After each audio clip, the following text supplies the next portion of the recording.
Herzlich willkommen bei Netzdebatte TV am letzten Tag der Republika. Ich habe wieder Gäste auf meiner Couch, heute auch mit einem englischen Gast, deswegen werden wir jetzt gleich ausnahmsweise ins Englische übergehen. And this is the reason why we're talking in English right now. This is you, Faith Bosworth. You're from the Peng collective, a collective of activists, you can say so, is that right? Mm-hmm, yeah. All right.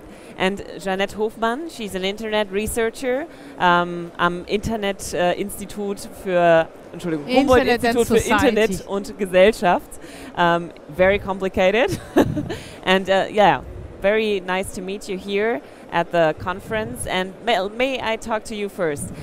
You made this Google action yesterday. You were saying you were some Google guy and were doing stupid things actually, or pretending to do some things with Google, and people were believing you actually. So, but why did you do that? What was the reason behind that? Okay, well, I would say they're stupid, but they're a little bit believable, because we took an idea of what Google is already doing in terms of the amount of data that they're collecting on their users in their quest to collect and organize the world's knowledge, and we kind of just tweaked it and took it a little bit further, but applied a bit of future thinking and came up with what we are thinking of as a dystopian vision of the future of what Google could be doing in terms of what they might produce with the amount of data they've collected on their users.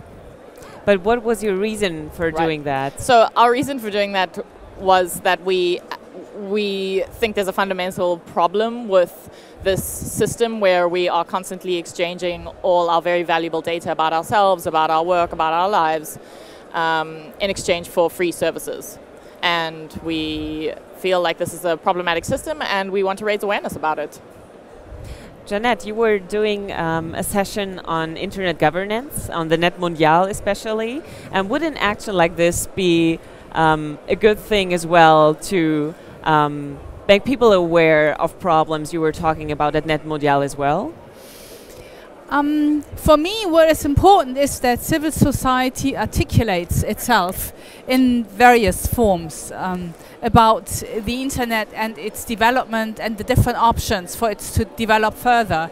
Net Mundial is sort of the other end of the articulation. We try to agree on a text, whereas you sort of try to make people aware, and that is sort of a different stage in the same process, if you want. Net Mundial, among other things, intended to agree on a set of principles that form a sort of framework for the future development of the internet. And in order to agree on principles, we first need to discuss values and rights that should shape the future sort of process and its framework. So I think it's complementary, but definitely not the same. No. And which values and rights could you shape in the end of Net Mundial? I mean, one of the major achievements is that for the first time we sort of linked human rights and internet regulation. That was something on the agenda for a long time, but this was the conference in Brazil. For the first time, we really brought the two discussions together. Those who discuss internet governance and those who discuss the role of human rights for the development of the internet, but also for the use of the internet. So here we linked the two, and most people who were involved in this conference agreed that all regulation of the internet has to be firmly anchored in internationally agreed human rights. And for this very reason alone, the conference was definitely a major step forward. You were talking about different stakeholders which were taking part in that conference. Yeah.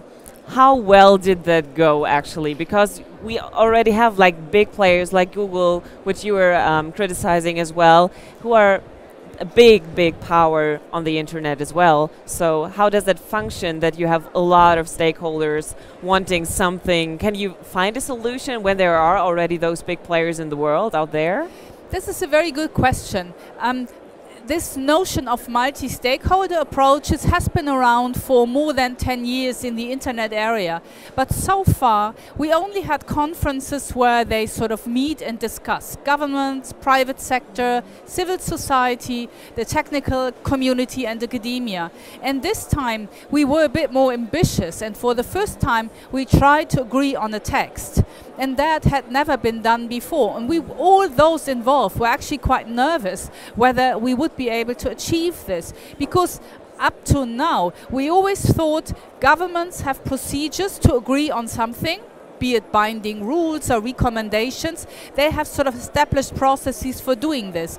But this sort of huge open group of multi-stakeholders plus governments have never had a process on how to sort of form consensus on something.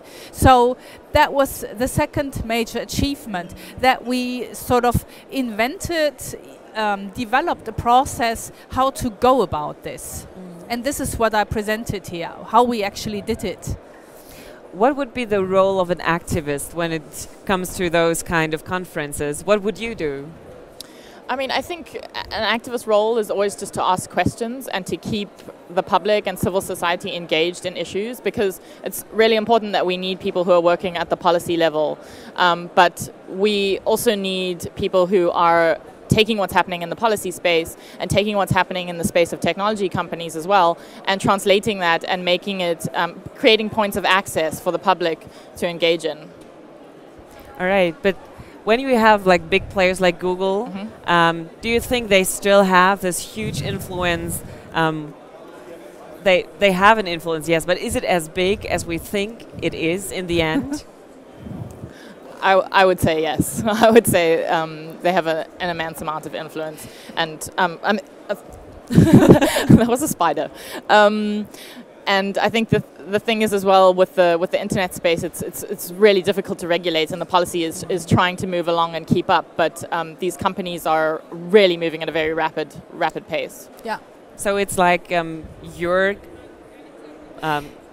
your business to stop that development, kind of? No, not to stop, but to shape it. To shape it, The idea is to sort of remind everybody that the internet is not an autonomous thing. It's sort of created by human beings. It is shaped and driven forward by human beings. And we as human beings should set the rules.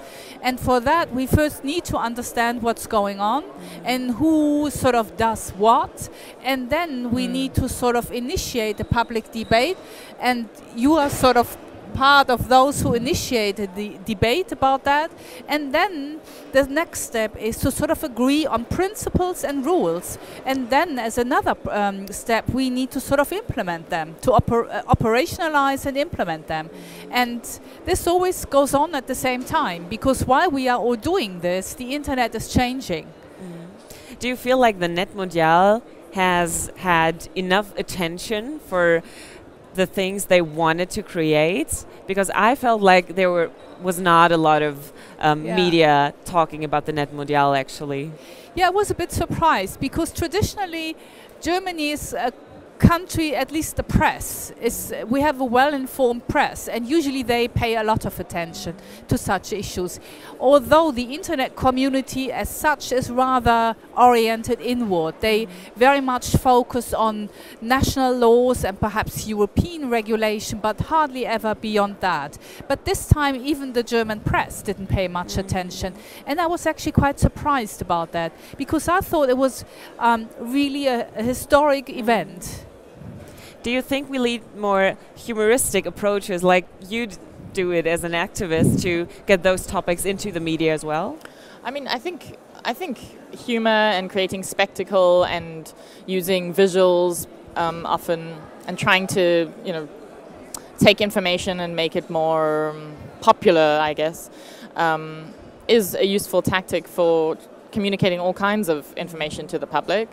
But I think that this is just often about creating curiosity, and then who knows? People move into where they go and read the long, lengthy reports. We hope, and 11 pages, not that's more. really good. Yes. Yeah, I think it's a useful access point, but it's not for everyone, of course. All right. So thank you very much for this little conversation and for coming to the couch here at Republica. Und wir hören uns um 16 Uhr wieder zur nächsten Runde der Netzdebatte live von der Republika.